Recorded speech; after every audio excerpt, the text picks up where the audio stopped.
Subprimeval, Season 3, Episode 8, Critical Mass, Part 2, written by Robert S.C. Cutler, read by Fentriss O. Moore. After a long, slow journey through Kansas and part of Colorado, Scott Jackson's mind, body, and car were running on empty. Memories of his comfortable life and a job he loved were fading to the point of almost not existing at all. The only vivid memories were that of the massive earthquake, his two-story brick home in Wichita's College Hill neighborhood shaking apart, and those demonic creatures whose eyes seemed to glow in the dark. His wife Pam was asleep in the seat next to him, while their teenage son was crashed out in the back. 10 miles outside of Colorado Springs, the blunt messages started to appear spray-painted across billboards that dotted the roadside. "Turn back, refugees," and "Refugees not welcome" were the most common. The simple act of putting on his turn signal and slowing down the car brought his family out of their unconscious state, hopeful there was food and an actual bed to sleep in on the horizon. As Scott pulled into the parking space for an all-night diner, a note written in red ink on a green piece of paper caught his eye. "Cash only for refugees?" Scott said aloud. Pam stretched and yawned. "What's the matter?" Scott pointed angrily at the sign. "Oh, these people. You'd think we weren't in America anymore." "Don't worry about it. We have enough for dinner and gas," Pam said, "but not a hotel room." "Let's get something to eat here and then keep going down the road," Pam sighed. "Come on, Grant. Time to stretch your legs," Scott said to his son. As the Jacksons emerged from their car, two men in their mid-20s approached them from the dark of the parking lot. "Go back to Kansas, you pieces of shit," one of the men said, bumping into Scott as he walked by. He had a .45 caliber handgun holstered to his hip and was wearing a blue work shirt with the name Ty embroidered above his left pocket. "I beg your pardon?" Scott said in an angry, shocked tone. His receding hairline, glasses, and potbelly made him look less than imposing. The second man, wearing the same tight blue work shirt with the name Andy above his left pocket, cornered Scott against his car and poked him hard in the chest several times with his index finger. "Scum like you is the reason I had to work late tonight. 6 hotel rooms were trashed by refugees, all from Kansas." We didn't have anything to do with that," Scott stuttered. His legs were badly shaking. "Your money's no good here," Ty said. "Why don't you just take your fat wife and ginger kid back the way you came?" Pure anger replaced Scott's fear. "How dare you talk about my family in that manner? The last I checked, this was still a free country. I served in the Gulf." Before Scott could finish, Andy punched him square in the gut, causing Scott to fall to his knees.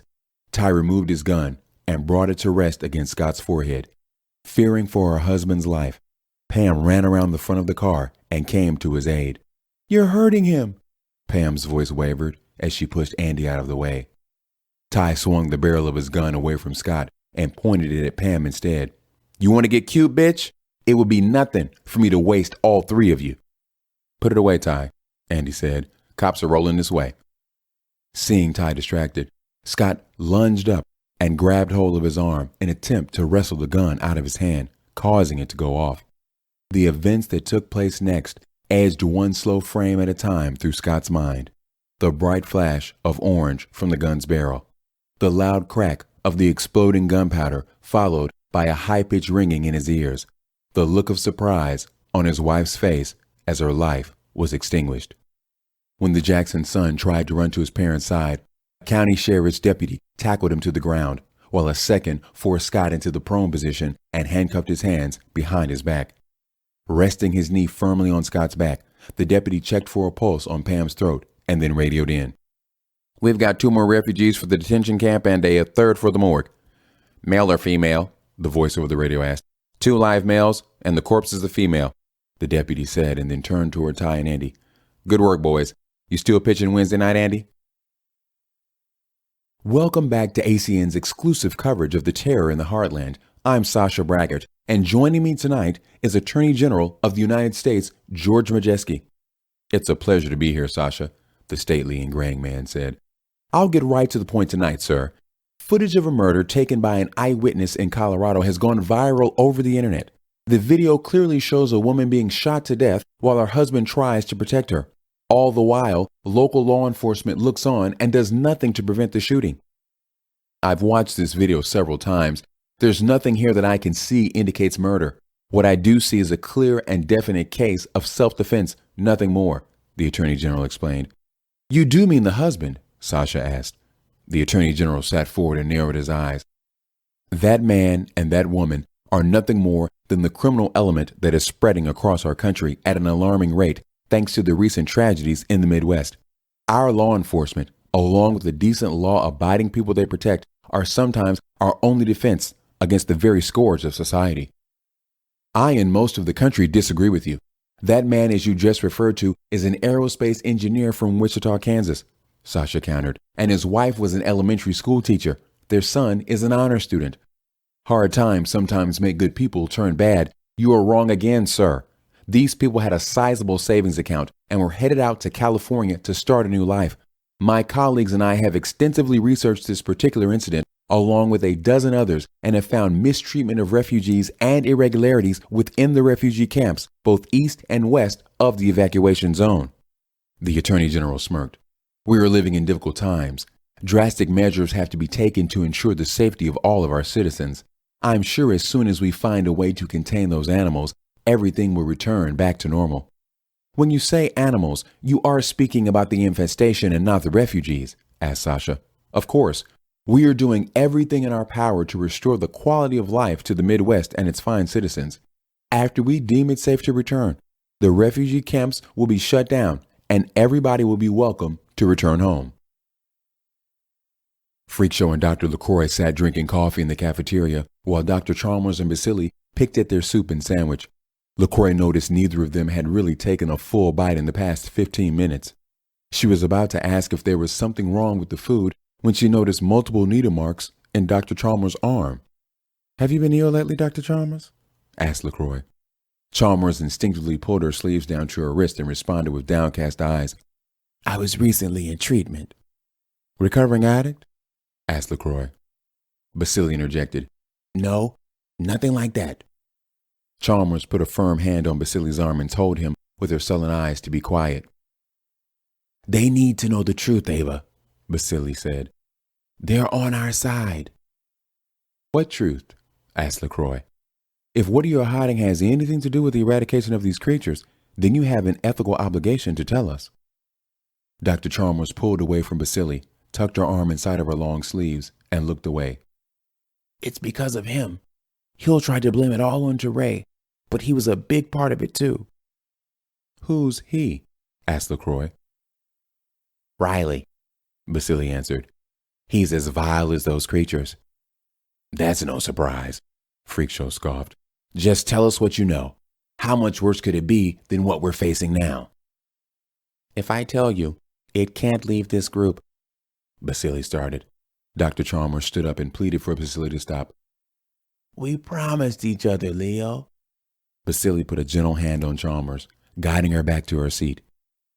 It's okay, Eva. They're going to find out eventually anyway. LaCroix reached across the table and put a reassuring hand on Dr. Chalmers. Your secret won't leave this table, I promise. Dr. Basili took a deep breath and then started. The sickness, the disease that we discovered wasn't by chance. Unlike the sick creature you have here, the ones in our laboratory were fed a steady diet of meat that we injected with a hyped-up version of the same bacteria found in the human body. I thought they were feeding on people. Did you substitute human flesh with livestock? Asked Freak Show. Basili shook his head. No, we tried cattle, sheep, pigs, and even dogs, but the bacteria didn't take well to the host animals, so we started experimenting using only humans. At first, we were harvesting the homeless, luring them in with the promise of money, alcohol, and something to eat. We tried adding the bacteria to their food, but after the first few died from severe dehydration and other complications, we switched over to inoculating them instead. I don't understand. We have a dying animal in the containment room that was sickened by eating human flesh. Why introduce more bacteria? Asked LaCroix. Basili continued. A single creature must consume at least 5 victims for the bacteria to cause illness. After just a few months of research, we had perfected a serum that had the ability to kill a creature when it had only partially consumed a single test subject, but by then the endless supply of homeless dried up. Teray had agents gathering up prostitutes and junkies to keep our research on schedule. Riley reveled in the idea, saying he was providing a service by cleansing Wichita of unwanted trash. But when that supply also ran dry, the agency turned to kidnapping innocent and ordinary people. Myself, Dr. Chalmers, and 2 more of our colleagues started using our own bodies as guinea pigs. We would inject ourselves with serum and then drain a pint of our own blood to feed to a test creature. We all became very ill. Dr. Chalmers cleared her throat and wiped the tears from her eyes. That bastard Riley would hand-deliver small children to us like it was just another day on the job. We were able to save a few, but we were being watched too closely to save them all. Dr. LaCroix also had tears in her eyes. How many? A few dozen. It's hard to say, Chalmers said. LaCroix wiped her eyes and blew her nose. Is there no God in heaven? Riley waited with a smug grin as the Osprey-carrying Gator and his hazardous cargo landed in front of the research facility on Grissom Air Force Base. A small team of lab technicians, all wearing biohazard suits similar to Gator's, converged on the aircraft and moved the 2 silver containers swiftly inside. Good job, Mr. Davis, Riley said to Gator. You can remove your suit now. Gator took off the hood, revealing his sweaty, messed-up hair. Ah, the fresh air smells great. I'm so hungry I could eat a whole plate of collard greens. I've assigned a locker to you in the main laboratory. Place the suit, gloves, footies, and hood in there. You're going to need them again. I hope you're not sending me back to that icebox, Gator said. No, my friend, I've got a new assignment for you. Within the next 2 weeks, our lab technicians will be cooking up a new batch of inoculations to help fight off a deadly disease running rampant in the refugee camps. Your job will be to ensure every last drop arrives safely to its destination. Those poor people, Gator said. Anything to help reduce their suffering. Riley wore an impious grin as he strode away. I promise you, all of their suffering will be over soon.